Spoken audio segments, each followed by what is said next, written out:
the NBA on NBC. Tonight, a special Christmas edition. The New York Knicks versus the Chicago Bulls. When you lose Horace Grant, Bill Cartwright, and Scott Williams, that's a lot of interior defense and rebounding to make up for. But now Scottie Pippen is continuing to put up all-star numbers as he virtually leads the Bulls in every category. But Marv, I got to think the Bulls will hover around 500 all season long because of that power outage inside. The officials, Bob Delaney, Steve Javie, and Nolan Fine.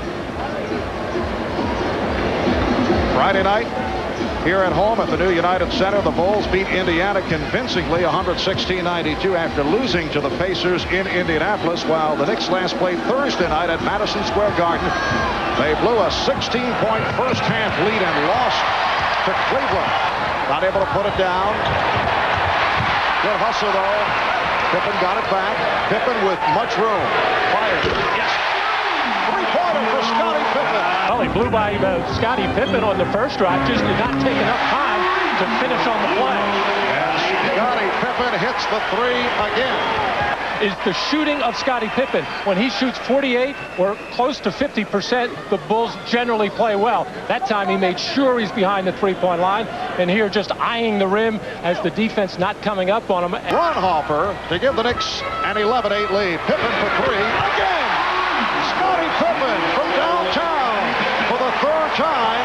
Can Kukoc and Pippen play together on a regular basis? And Bob, anytime you have two good basketball players, they will find a way. They both have excellent court vision. They see everybody.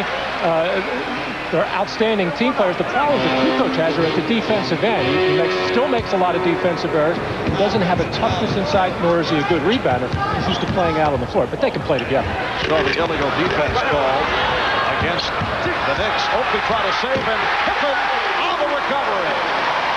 Charles Oakley always coming up with that loose ball, famous for his saves. Normally starts a fast break for the New York Knicks, but as you're always told, don't save it in front of your opponent's basket. Quarter. Toni Kukoc posting up, and he went to the fadeaway. They were beaten by the Cavaliers and beaten by the Nets. They have healthy leads on both teams. Kukoc to the fadeaway. Oh, he's on fire.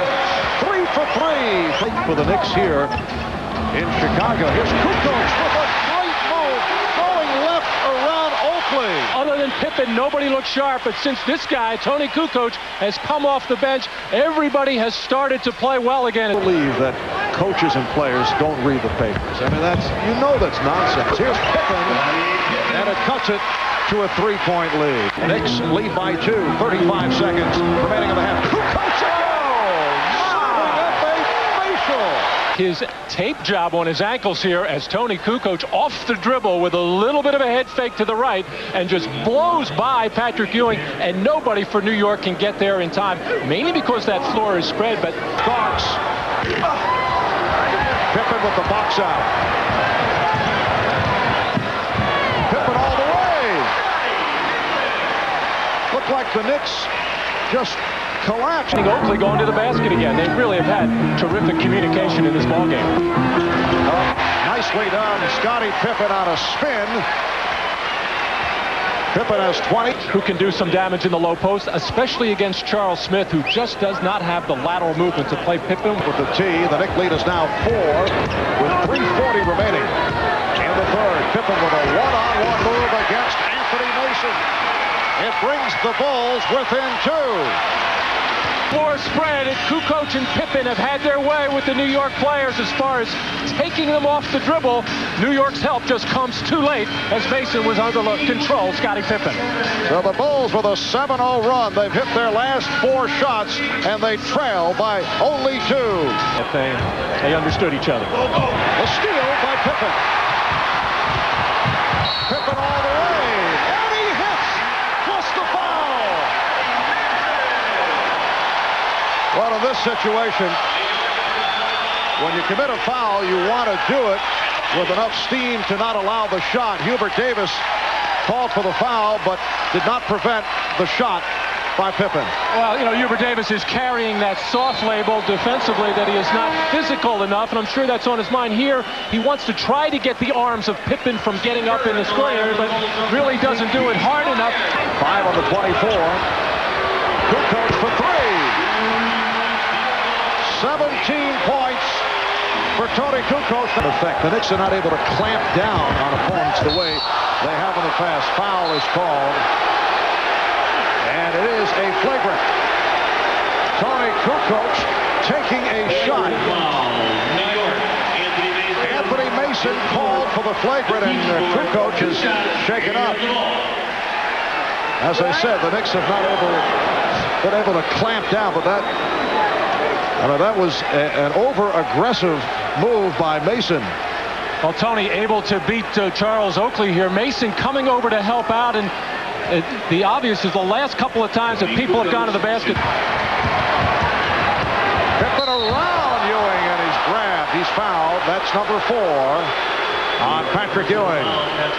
And Ewing did not allow the shot. Well, a difficult job for Patrick Ewing in the open floor, trying to keep in front of Scottie Pippen with a little hesitation move. And it has been tense throughout. Shot clock is down to 3. Kukoc. It counts. Yes, and the foul.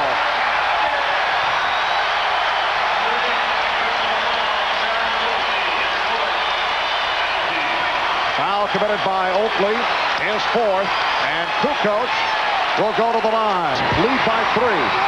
Now the Knicks need the long pass and a 3-point attempt, but Kerr slaps away. Davis for 3. Yes! Hubert Davis has tied the game with 4/10 of a second remaining. Hubert Davis knocks down the 3-pointer.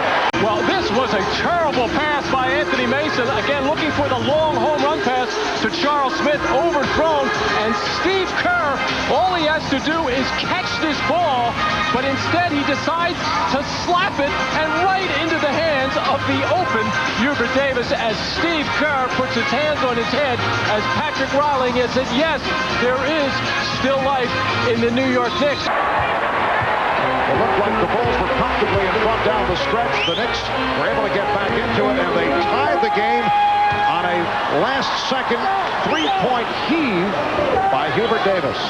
The Bulls now have a 2-point lead in overtime. Pippen around Mason, and he's hit. So Pippen will go to the line.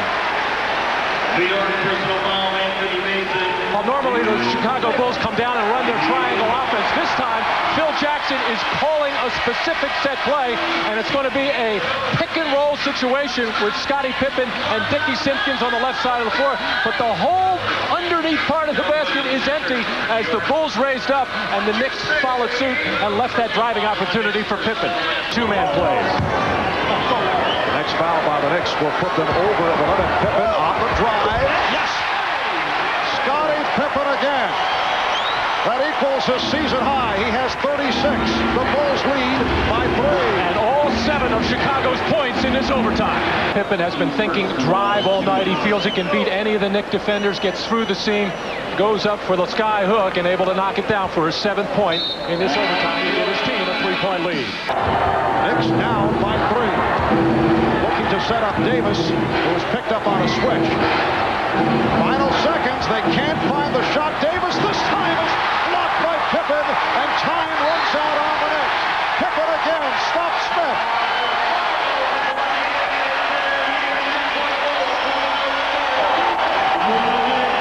The Chicago Bulls winning 2 in a row for the first time here at the United Center. Let's go over to Ahmad Rashad with the star of the game, Scottie Pippen. Here's Ahmad. All right, thanks, Bob. Scottie, you guys have had your difficulties during the course of the season, but today you put it all together. Yeah, we did. I think the last couple games we've started playing better. Guys are getting their confidence, and especially Tony. He was giving us a lot coming off the bench. How about you? You took over in this overtime, scored all the points. Well, I think the thing about us in overtime, we were a little back on our heels because we felt like we should have won the game in regulation. So I just tried to take over down the stretch of the game and create things for my team, and I was able to get to the basket. Who said this place isn't loud enough? This place rocks. I wasn't the one said. It's a great place. All right. Merry Christmas to you. Same to you. All right, back to you, Marv. All right, Ahmad, yes, it was rocking here tonight. on Christmas night at the United Center. Again, the final in overtime. The Bulls 107 and the Knicks 104. Coming up next on NBC, a special 2-hour presentation, Earth 2, First Contact. From Matt Kukoc and Ahmad Rashad, I'm Marv Albert saying so long from the United Center in Chicago. This has been the NBA on NBC.